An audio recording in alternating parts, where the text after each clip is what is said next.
Adventures in Research.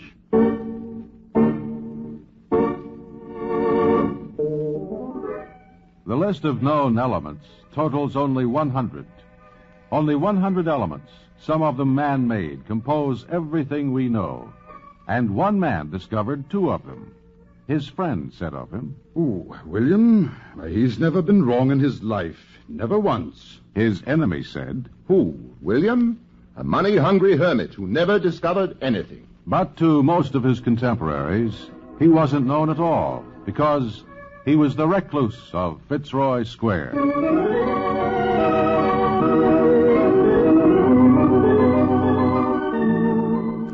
This is Paul Shannon bringing you another transcribed story of science, produced as a public service in cooperation with the Westinghouse Research Laboratories. And today telling you the story of William Hyde Wollaston, a man who discovered 2 elements and one of the best-kept secrets in chemical history. It's relatively hard to locate a recluse. He doesn't want to be found. But if we were looking for William Wollaston, we would have traveled to Huntington, England, in the year 1800 and inquired. Who? Dr. Wollaston? Oh, he don't live here no more. But, my good man, I can see with my own eyes. Here's his shingle, William Wollaston, M.D. I ain't arguing with your eyesight. If you're looking for his shingle, it's there, all right. But if it's the doctor you're seeking, he ain't here no more. Well, when do you expect him back? I don't. Oh, he's moved his office. Well, why didn't you say so in the first place? He ain't moved his office because he don't have no office. Oh, now, look. I studied with Wollaston at medical school at Cambridge. I know he started his practice in Huntington, and there's his shingle on this door. Now, don't stand there and tell me fibs, my good man, or you'll be asking for trouble. Appears to me you're doing the asking around Then here. kindly answer me. Where is Dr. Wollaston? All right. There ain't none. Oh, now, see here. Now, you see here. He used to live here, but he moved away. For good. And the reason he left his sign here is because he don't need it no more, because he ain't a doctor no more. Folks around here miss him, too. 8 years he was a good doctor to us folks. Then one evening, came back from someplace and he says to me, Aubrey, I'm through. Through being a doctor, through doctoring folks. You know, I think he just got to like his patients too much. Well, many's the time I've seen him when some patient died. Well, he was carrying on more than the kinfolk did. Yes, sir. Just too good a man. So he just up and quit.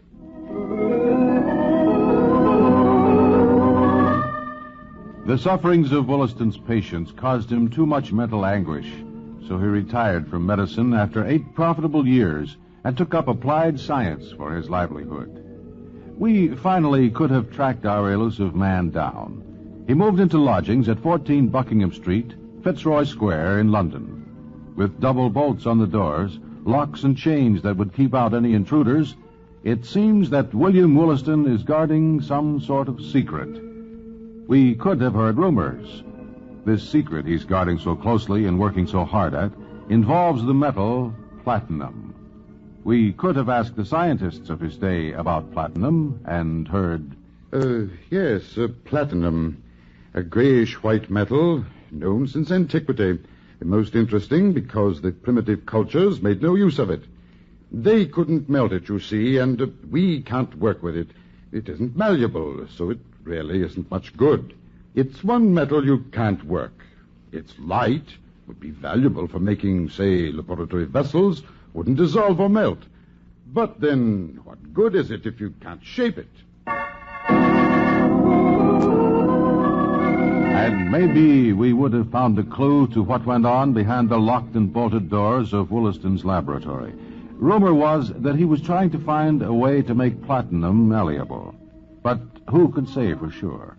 No one was allowed inside the room where Wollaston experimented, until one visitor... If you'll wait here, Mr. Hawkins, in the hall, I'll summon him. He'll be here directly. Stay right here now, and I'll tell him you're here. So this is where he is, huh? Odd place.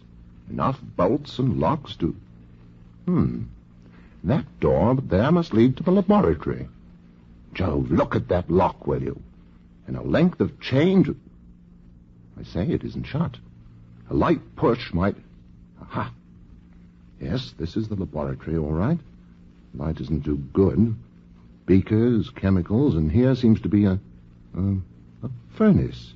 If I could find a light, I might... I am William Wollaston. You wanted to see me? You gave me a turn. Well, William, you remember me, don't you? Hawkins?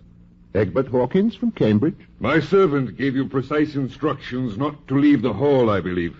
But you took it upon yourself to enter my laboratory. Oh, now, see here, William. I was just looking about. Spying. Very well. You want to see something, I'll show you. Oh, now, look, no point in getting all upset about this. You do remember me, don't you, William? Up at Cambridge with you? I'll light a light, sir. Oh, no, it's not necessary. I'll come back another time when you're not quite... You're here now.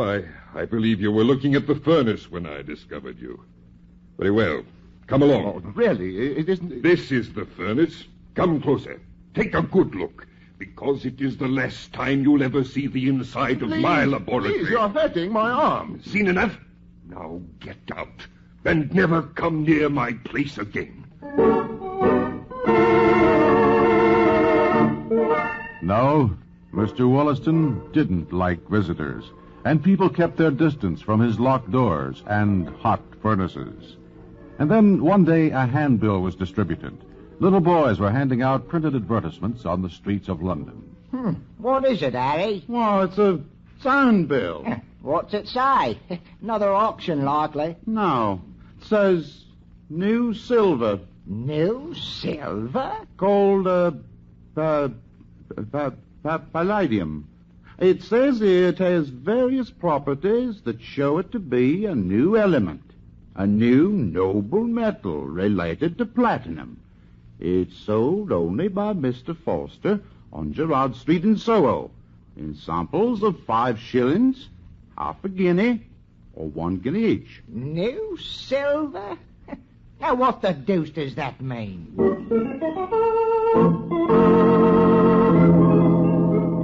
It seems an odd way to announce a discovery of scientific importance, doesn't it? To have boys hawking handbills through the streets.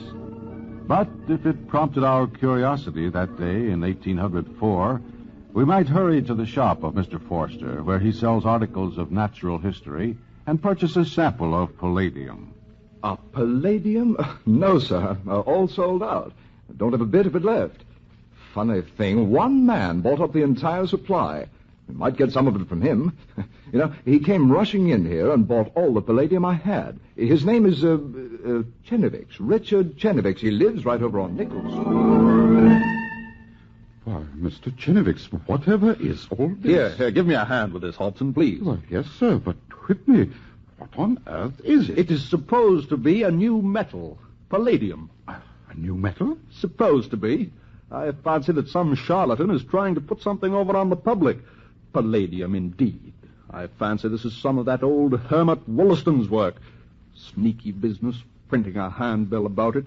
No mention of it to the Royal Society. No paper on it in the journals. No, Hobson, I think that Mr. Wollaston is trying to palm something off on us. Well, he'll soon find out he has a tiger on his hands when I get through with him. Richard Chenevix challenged Wollaston and his new metal. And my own experiments with this palladium prove beyond a shadow of a doubt that it is not a new metal at all, but an alloy of platinum and mercury. Mr. Wollaston has hoodwinked us all. Well, almost all of us. If it had not been for my sagacity and my astute experiments, And what did Wollaston reply? Nothing. The recluse of Fitzroy Square said not a word. He refused to discuss it. But in a newspaper of the day was an anonymous letter that read, If Mr. Chenevix says the new metal is not but an alloy, why does he not prove it by making some himself? I will give £20 to anyone able to make 20 grains of palladium. Signed, a friend of science. And the friend of science sat back in his anonymous quiet in his bolted lodgings. No one ever claimed the reward. Then, a year later, Wollaston made an announcement and cleared up the mystery. In addition to palladium, I have isolated a second new element from the ores of platinum. The salts of this new metal are a beautiful rose red, and for this reason, I call the new element rhodium. And then came another announcement, which helped explain the locked and bolted doors on Fitzroy Square. I have found a method to make platinum malleable and useful. Now vessels may be built of platinum that can safely hold sulfuric acid and other corrosive liquids. With my new platinum, it will be possible to make of platinum anything that requires the use of gold. For reasons I do not care to discuss, this secret will not be disclosed until after my death. Wollaston kept his word and did not reveal his secret except in a posthumous paper published in 1829. Some say he made a fortune from the secret. Others say he had better reasons for his action. Be that as it may, this lone man in a locked laboratory discovered two new elements, and they have become two important elements in this busy world. Palladium. Accepted by craftsmen the world over as a precious metal for fine jewelry. Less costly than gold and platinum, yet light. And it has many industrial uses. Your telephone contains palladium for tarnish-resistant contact points in the dialing mechanism. Palladium is used in the manufacture of streptomycin. Your dentist uses it often in place of gold for fillings. Medicine cabinet, molars, and telephones. But what of Wollaston's other element, rhodium? A rhodium alloy is used in thermocouples for measuring high temperatures. Chances are your cigarette lighter is plated with rhodium, and the reflectors on your car headlights are plated with it too. Palladium, rhodium, and workable platinum. This is not all that came from behind Wollaston's locked laboratory. He was the first to observe the dark lines in the spectrum of the sun. He devised lenses for microscopes and applied them to eyeglasses. He devised the goniometer, an instrument for measuring angles, and the cryophorus for freezing water by evaporation. He believed he preceded Michael Faraday in his experiments with electric current. Small wonder he was a controversial figure to his contemporaries. Money crazy. That workable platinum brought him all that money. Made a fortune out of it and didn't tell it to no one. That's why he's so secretive. A genius. Why, many's the time I've seen him write with a diamond on a piece of glass. Letters so small you could see nothing but a ragged line. Yet put it under a microscope and you could read every word of it. I met him on the street one day, and he showed me how he could carry a battery in his watch pocket. Had a thimble he built into a galvanic battery.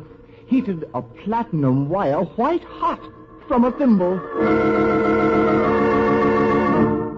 Controversial William Hyde Wollaston passed away in 1828. And though he won little of worldly renown during his lifetime, years later the Duke of Edinburgh opened an exhibition to pay tribute to Wollaston's great work. His name is preserved in the mineral wollastonite, and in optics, a prism, a lens, and a wire bear his name. And the Wollaston Medal is still awarded annually as provided in the will of the Hermit of Fitzroy Square, an enduring memorial to a most unusual adventure in research. And that's today's Adventures in Research, produced in cooperation with the Westinghouse Research Laboratories. These programs are broadcast to Armed Forces personnel overseas through the facilities of the Armed Forces Radio Service.